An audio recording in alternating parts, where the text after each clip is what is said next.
নমস্কাৰ সকলোকে স্বাধীনতা দিৱসৰ অভিনন্দন জ্ঞাপন কৰিছোঁ আৰু আজি এতিয়া ৰাতিপুৱাই মই ওলাইছোঁ ইণ্ডিয়া কাৰ্বনলৈ যাম। আমাৰ এটা ছাইট আছে, তাত পতাকা উত্তোলন কৰিবলৈ আছে।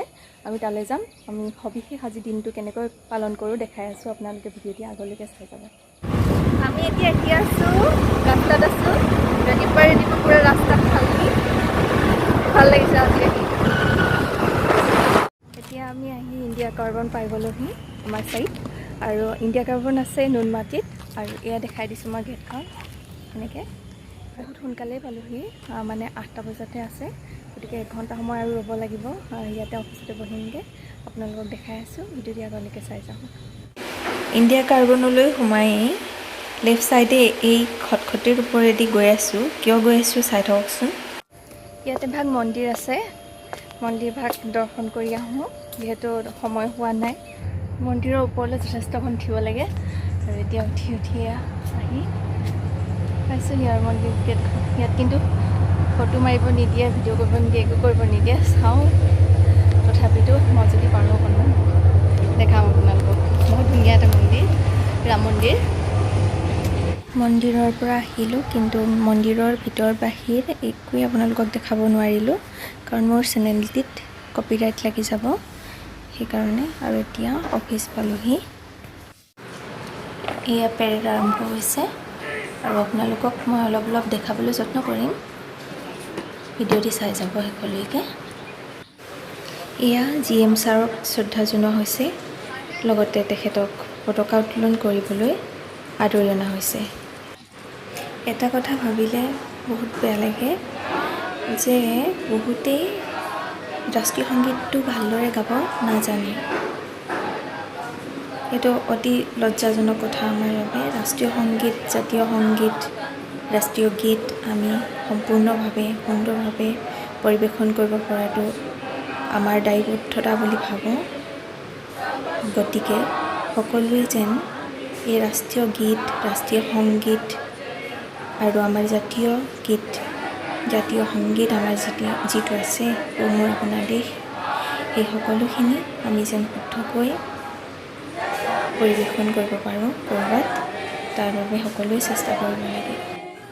এই কথাষাৰ যেন কোনেও ঋণাত্মক দৃষ্টিৰে নাচায়। সকলোলৈকে পুনৰবাৰ স্বাধীনতা দিৱসৰ শুভকামনা জ্ঞাপন কৰিছোঁ। পতাকা উত্তোলনৰ পাছত GM ছাৰে অলপ সময় তেওঁৰ ভাষণ সকলোৰে আগত দাঙি ধৰিলে। তাৰ পাছতে কালি অনুষ্ঠিত হৈ যোৱা চিত্ৰাংকন প্ৰতিযোগিতাৰ এই বঁটা বিতৰণী অনুষ্ঠান আৰম্ভ হৈছে। এটি সুন্দৰ পৰিৱেশ। আমি আহিলোঁ, এতিয়া ছেক্টৰ আৱাসস্থলী পাইছোঁহি। এয়া চাওক কিমান সুন্দৰকৈ সজাইছে। ইমান সুন্দৰ এটি দৃশ্য দেখাৰ সৌভাগ্য হ'ল, আপোনালোককো দেখাই দিছোঁ।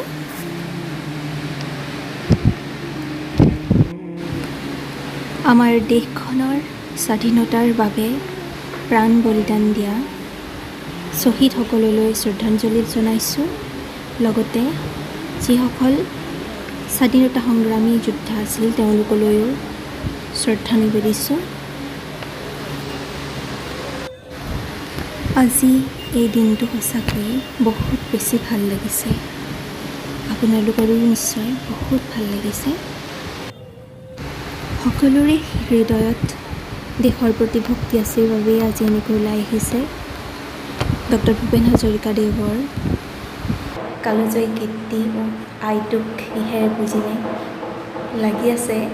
বুকুখন একদম মানে বিষাই গৈছে। কিমান ভাল লাগে, কিমান যে ভাল লাগে তেখেতৰ গীতসমূহ।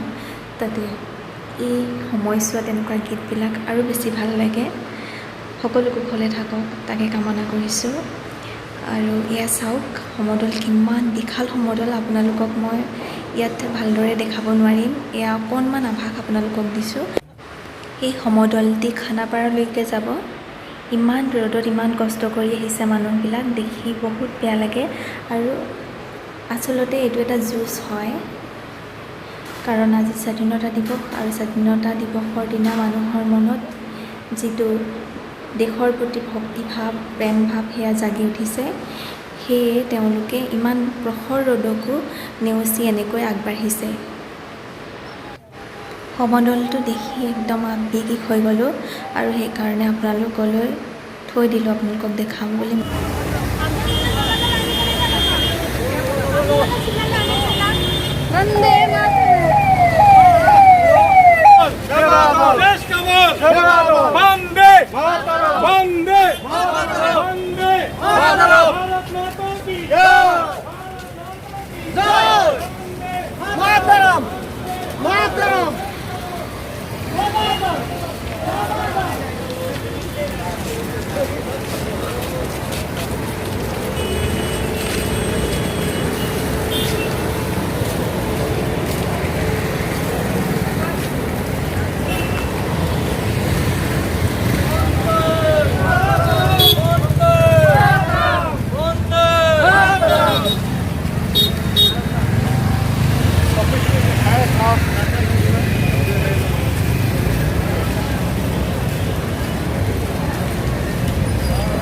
কাৰ্বনৰ পৰা আহিলোঁ, তাৰপিছত এতিয়া আহি ভোক লাগিছে, সেইকাৰণে গুৱাহাটী জংচনত সোমাইছোঁ।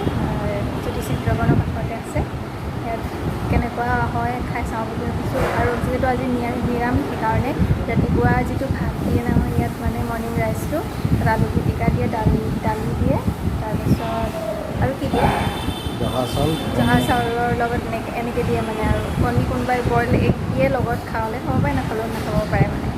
আজি যিহেতু মানে আমাৰ নিৰামিষ, সেইকাৰণে আমি তেনেকৈ খাই যামগৈ আৰু। বাকী আজিলৈ ভিডিঅ'টো মোৰ ইমানেই আছিল। যদি আপোনালোকৰ ভাল লাগিছে তেনেহ'লে প্লিজ লাইক, কমেণ্ট আৰু শ্বেয়াৰ কৰিব। লগতে চেনেলটো ছাবস্ক্ৰাইব কৰিবলৈ নাপাহৰিব। ধন্যবাদ। জয় অসম। বন্দে মাতৰম।